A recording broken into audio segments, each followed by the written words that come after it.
In the stark desert beauty of northeast Utah flows the Green River.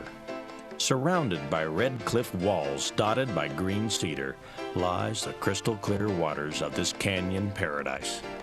Anglers from all corners of the world come to drift this great stream. Home to rainbows, browns, cutthroats, hybrids, and an occasional brook trout. The Green boasts one of the most densely trout-populated streams in the West. During the summer months, the caddis are everywhere. What makes the Green so exciting is the ability to see fish in its gin-clear water, to observe the strike or even the refusal. What a great experience. What a spot for Gary and I to show you more about caddis. You know, Gary, we've got a situation right here on the Green. There's fish that are just right on the ledge there. And some are taking dries and some are nymphing. It's a shallow ledge. Right. And I think this caddis, you mentioned you saw some caddis coming out. What we want to do is we're going to fish both ways. I don't like to keep changing flies back and forth. Since I'm basically a lazy bugger, we're going to put a dry fly on. So this dry, famous Elk Hair Caddis, super fly, and one of your caddis pupas right down here. We're going to use this caddis for a strike indicator, or a bobber as you may, you know, and let it drift down. Now see how shallow the water is here? If I just fish a caddis pupa on with a little maybe small shot, before it gets to that fish that we see out there feeding, it's going to hang up on the rocks. It's not just the rocks. The rocks would be fine if it was just kicking rocks, because you're going to pick up moss. That's right. This is a mossy river. Right. That's where I see the application, is on streams where you have some vegetation. Okay, Gary, the key to this is deciding how far you want that nymph to ride. And it makes a difference whether you want it 3 inches, like right here, or 6 inches, 12 inches, or like we have right now, 3 feet. And you control the depth. You control the depth, and you can add a split shot too. I think it's a deadly method. Looks deadly. Let's go see if it works. Looks beautiful. I like that direct connection. So what we're going to do is we're going to throw it out. See, it's coming straight at us. We're going to strip in.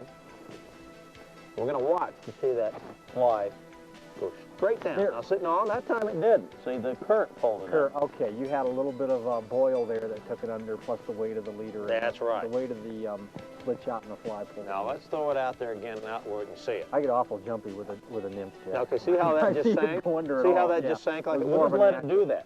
But if we saw that thing jump upstream, okay, then we'd hook. It depends on how much leader you want to put on it.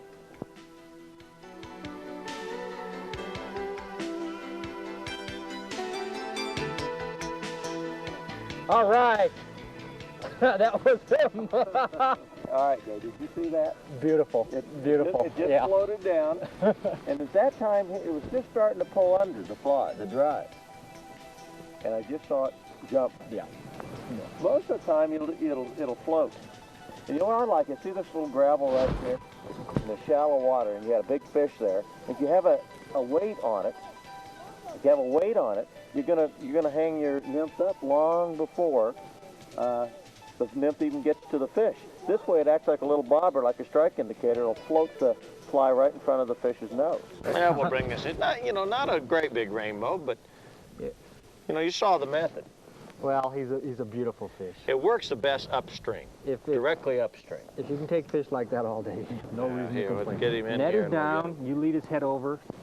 Took on a little caddis pupa. Nice indicator method. I do like that method. You know, and if they want the elk hair, they can come up and take the elk hair. They can take the elk hair. Now let me show you how to tie the Elk Hair Caddis. And then in just a moment, Gary will show you how to tie his deep sparkle pupa. Now on to the Elk Hair Caddis. First of all, let's tie in some gold wire and lay a base of thread. We'll wrap it back and forth here. There we go. Leave plenty of room at the eye. Don't want to wrap too much thread there. Now I'm using 6/0 pre-waxed thread, and we're going to dub on some body material. Now, this can be polypropylene, whatever we do. Now, notice how the gold wire is right at the top and not off to the side. Now, we're going to do, this happens to be some of the Antron Dubbing, and we're going to put a little of it on. Antron's a little tougher to dub, but it has a really unique quality of being very glistening and natural looking. And one of the keys to dubbing is don't dub too much on, just a little bit at a time. And you can see how I do it. I go back and forth until it adheres to the thread. And with the little bit of dubbing on, you can keep wrapping over and over to build up your body. And you'll find that it won't separate out and get these big yucky clumps of fur. Now, if you have too much, then all you have to do is just pull it off. See? Look at that. It's better than to have to keep adding it as you go along. A little bit of dubbing goes a long ways. Now, if you got a little sticking out, you just trim it off. Notice how I use my fingers to guide my scissors to trim it. Now we're going to look at some hackle. Now, we're going to use a saddle hackle that we're going to trim down. Now, we do this a little different. We tie it on at the front. This is the Al Troth way of tying in the hackle. And since he invented the fly, we're going to tie it his way. All right, now we're going to wrap it towards the back, palmering the hackle. Notice that the glossy side of the hackle is facing forward. This is almost tiled to the old wet fly style. Here we go right towards the end. Get a little tricky down here, but you take your gold wire and tie off the hackle. There we go. It really puts it in very nicely. Now we wrap back through the hackle. Now, one of the things that Al told me about this fly is he wants it to be extremely durable, because that palmered hackle can pull off if you don't rib it with gold wire. And it makes the fly last a long time, because the elk hair wing that we're going to put in is very durable. Now we're going to tie it, making sure it's really tied in well. And the gold wire doesn't add that much weight to the fly. Now we're going to trim it there at the end as close as possible to the wire. You're going to still leave a little bit of a butt sticking out right there. See it right there? But it'll be just fine. Now we're going to fluff up our hackle, and we're going to our elk body hair. Now this particular body hair has been bleached, and it's very light. We've stacked it so it's nice and even. Now this is a problem a lot of people have. You want to make sure that that wing isn't too long. Now we make a couple loose wraps and then tie it down. Notice how I gave it a little bit of a push to make it stick upright. And we get tied down a little bit of hackle. Might as well get it out of the way. All right, get out of there, you pesky little critter. Okay, check your length of your wing. You do not want it to be too short or too long, otherwise it'll wrap under the hook. Now we're going to pull it up and wrap in front so we kind of fluff up the head. There we go. Now we're going to trim some of that off in one cut and see if there's any up. There's a few little ones over there. Let's get those critters. There we go. Now we have finished off the head. Now this is totally optional how far you may want to trim it, but make sure that you have it tied in very well. With the light thread, you got to be careful not to put too much tension. Now if you should break your thread at this time, you can just rewrap it right back on real quick and you'll be just fine. Again, notice how I'm guiding the scissors with my thumb. Now here comes the old whip finish. And we're going to put our finger down, slip it through, and then trim it. Okay, now let's trim our hackle to size so it's nice and evenly matched there. Now we have the completed elk hair. Now notice that we have a lot of elk hair on this particular fly. Now on the smaller patterns, you may want less hair.